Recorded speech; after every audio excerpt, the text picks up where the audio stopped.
নমস্কার বন্ধুরা, good morning. আশা করি তোমরা সবাই ভালো আছো।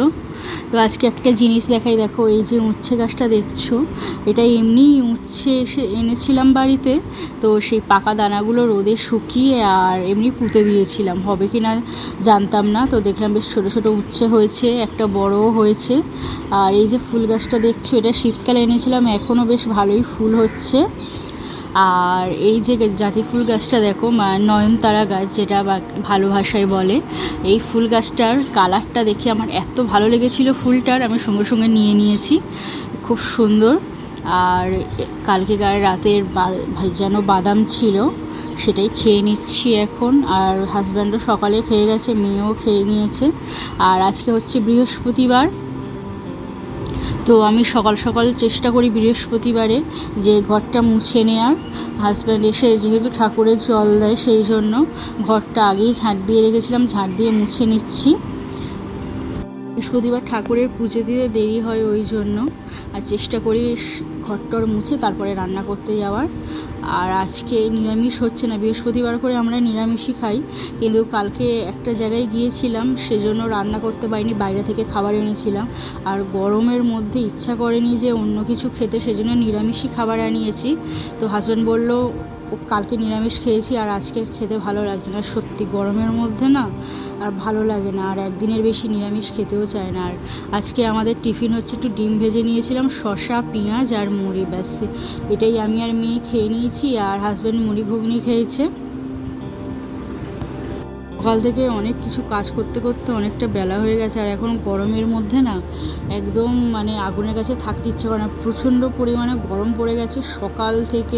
উঠলে একদম পুরো সারাক্ষণ গায়ে ঘাম। আর মুড়ি নিয়ে এসেছিলাম, আর তার সঙ্গে মেয়ে মুড়ি খাচ্ছে, আর চাটা দিয়ে গেলাম, আমি আর মেয়ে চা খাবো। আমার আজকে বসে খাওয়ার টাইম নেই, ওই জন্য আমি কাজ করতে করতেই টিফিন খেয়ে নিচ্ছি। আর টিফিন ওদিকে মেয়ে খাচ্ছে, খেতে খেতে হঠাৎ উঠে এসেছে। ও বাবা হচ্ছে কি বাজার নিয়ে আসলে দেখতে আসে যে বাবা কি নিয়ে এসেছে। আর এইগুলোকে দেখে বলছে, ও মা, কত বড় বড় বেলুন দেখো।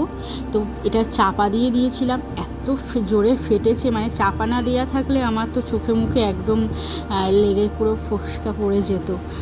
ওটাকে চাপা দিয়ে দিয়েছিলাম, আমি জানি ফাটবে।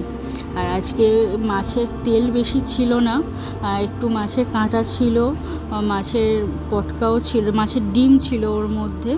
আর তেল এই গরমের সময় না থেকেই বেশি ভালো হয়েছে, কারণ খেলে না শরীর খারাপ করে। আর পেঁয়াজ টমেটো দিয়ে আজকে একটু ঝাল মতো করে নিচ্ছি, অন্য কিছু দিইনি এর মধ্যে, একদম মাখা মাখা হবে।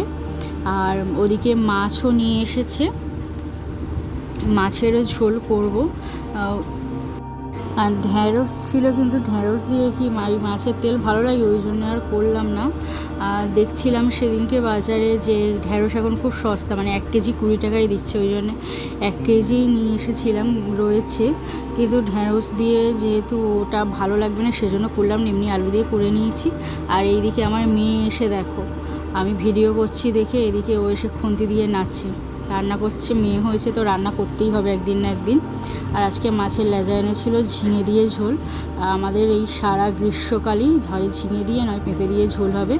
আর আজকে সকালে অনেক জামা কাপড় কেচেছিলাম, কালকেও কেচেছিলাম। এখন কন্টিনিউ গরমে না, যেটা পরে হাজব্যান্ড বাইরে যাচ্ছে, সেটা আর দ্বিতীয়বার পরা যাচ্ছে না, এত ঘাম হচ্ছে গরমে। আমার মেয়ের সবারই জামা কাপড় কাচতে হচ্ছে। আর এখানে এটা একটু কেচে দিয়েছিলাম, সেটাই গুছিয়ে ওটাকে সব কিছু অ্যারেঞ্জ করে দিলাম, জলের বোতলগুলো। আর জামা কাপড়গুলো কিছু পাট করে নিচ্ছি। স্নান করে এসেছি, স্নান করে আমার ঠাকুরের পুজো দেওয়া হয়ে গেছে আজকে। হাজব্যান্ড দেয়নি, ওর শরীরটা খারাপ গরমে। আর এই হচ্ছে আজকে আমাদের দুপুরের লাঞ্চ। হাজব্যান্ড খেয়ে শুয়ে পড়েছে। আর দেখো, এইটা খেতে খুব সুন্দর হয়, আমার তো ফেভারিট। মাছের ঝোল না হলেও চলবে, এরকম বেশ একটু মাখা মাখা হলে আমার খুব খেতে ভালো লাগে। তো আজ এই পর্যন্তই। তোমরা সবাই ভালো থেকো, সুস্থ থেকো। টাটা, বাই বাই, দেখা হচ্ছে পরের ভিডিওতে।